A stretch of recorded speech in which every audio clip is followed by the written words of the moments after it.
Bonjour, aujourd'hui on s'intéresse aux bagues connectées. Je pense que ça va être vraiment la nouvelle tendance. En tant que bon geek, ça m'a beaucoup intéressé, surtout que je fonctionnais déjà avec une montre connectée. Pour ceux qui la connaissent, donc c'est la WeSings, un peu hybride, hein, puisqu'on a un tout petit écran avec une sorte de vraie montre autour, hein, inspirée de l'horlogerie suisse et des plongeuses. Mais bon, voilà, vous voyez bien les capteurs. Et donc, si vous êtes sur cette vidéo, c'est que vous vous intéressez donc aux bagues connectées. Et en l'occurrence, moi, j'ai testé celle-ci, donc l'Ice Ring. Donc c'est pareil, hop, on voit les capteurs ici, voilà, hop, tac, voilà. Mais ce n'était pas mon premier choix au départ. Et non, au départ, j'étais parti sur une marque française qui s'appelle Circular. Mais apparemment, il y avait des problèmes de stock. J'ai toujours pas reçu mon kit pour tester la taille. Ça fait bientôt une semaine et j'ai vu sur le tracking que le kit venait de Chine. Donc, bon, voilà. J'ai envoyé un mail pour avoir plus d'infos et j'ai reçu un mail automatique par un robot qui me demandait si j'étais content de sa réponse alors qu'il ne me donnait pas de réponse. Et donc, j'avais pas eu de support humain directement. Donc, ça m'a un peu saoulé. Les prix sur le prix sont quand même placés. La bague a l'air bien. Je vous laisserai aller voir un peu sur le site les infos. Du coup, les concurrents, qu'est-ce qu'on a? On a Oura, ici, qui est quand même beaucoup plus cher, puisque la bague est à partir de 329. Et celle qui est complètement ronde est à 399. Il faut savoir qu'elles ont exactement les mêmes caractéristiques, c'est juste vraiment le design. Et là où le bas blesse, c'est qu'ils nous collent un abonnement à 6 € par mois. Donc voilà, donc la facture est un peu salée, je trouve.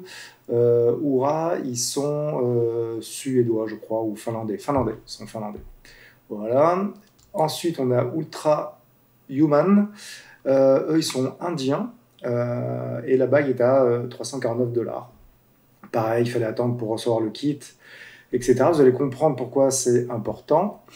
Et l'Ice Ring, outre le fait qu'elle était moins chère, parce qu'elle est à 200 €, j'ai pu surtout aller l'acheter et l'essayer en magasin à côté de chez moi. Et ça fait quand même une grosse différence. Ice Ring, donc c'est la marque Ice Watch, et en fait c'est une marque belge. Mais c'est fabriqué en Chine.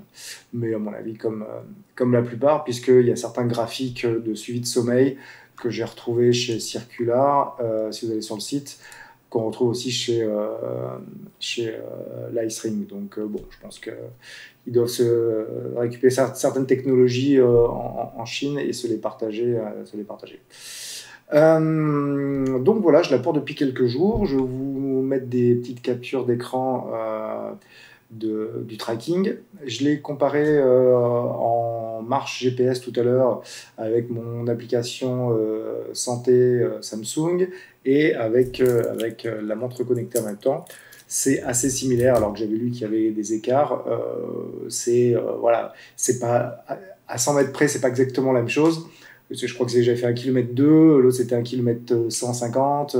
Voilà, c'est pas précis de fou. Et pour le sommeil, c'est pareil.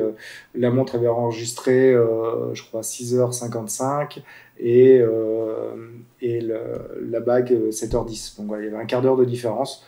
Bon, après, j'ai pas assez de données pour l'instant pour vraiment faire un retour.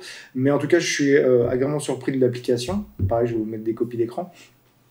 C'est comme assez. C'est pas si sommaire que ça. Au final, ça fait quand même le job. Donc, j'ai pas encore la durée de vie de la batterie, puisque ça fait que quelques jours que je l'ai.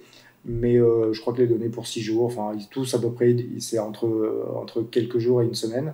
Elle est IP68, donc vous pouvez aller dans l'eau avec, prendre votre douche et même faire un peu de natation, si j'ai bien compris. Il y a plein de modèles.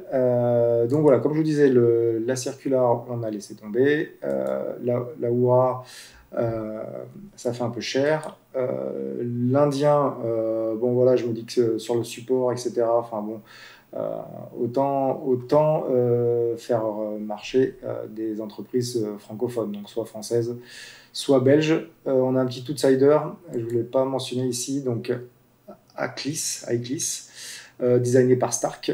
Mais alors elle est très mignonne en mode yin et yang, mais le problème c'est qu'elle ne sert que à faire du NFC, c'est-à-dire à payer sans contact ou à ouvrir des serrures sans contact ou tout ce qui est à base de NFC. Elle coûte 199 € avec 24 mois d'abonnement. Il y a un abonnement aussi. Donc ça on n'aime pas trop, même si on est habitué aux abonnements en général avec Netflix et compagnie, mais quand même, voilà, pour une bague connectée, ouais, je suis pas convaincu. Et en plus, de toute manière, elle est épuisée, elle aussi. Donc voilà, petit retour rapide au bout de quelques jours de cette bague. Au début, on la sent beaucoup, ça fait longtemps que j'avais plus de bagues. Qui met des bagues en 2023 chez les hommes, à part quand on est marié. Mais au bout d'un moment, on la sent plus trop quand on dort non plus. Ce que vous voyez là, le petit rond, c'est pour la recharger. Donc il y a un petit chargeur, je ne sais plus où il est. Il est ici, hop, voilà. Donc elle vient... elle est magnétique, donc elle vient juste se caler là-dessus et en une heure, elle est rechargée. Donc je suis assez content de l'achat, encore une fois, voilà, pour le rapport qualité-prix, je trouve que ça fait le job. Qu'est-ce que je regrette? Je regrette ce que aura certainement, j'espère, la bague Samsung pour aller avec mon téléphone. Ça sera qu'en 2024. Une connexion avec mes autres applis de fitness. Comme l'appli de Samsung, et puis peut-être les notifications. Alors je ne sais pas s'ils peuvent intégrer un vibreur ou une petite diode qui clignote, puisque à l'intérieur on voit quand même la diode quand il fait qui capte nos paramètres, on voit que ça clignote. Donc je sais pas. Donc voilà, c'est les deux petites choses que je regrette, c'est de ne pas avoir de notion de notif ou de connexion avec les autres applis. Il faut utiliser absolument l'appli dédiée à la bague, mais c'est pas plus embêtant que ça. Et voilà, c'est tout pour le moment. Je vous laisserai en commentaire épinglé mon retour d'ici quelques semaines, si c'est toujours aussi bien, si j'ai des petites déceptions ou autres. Voilà, merci.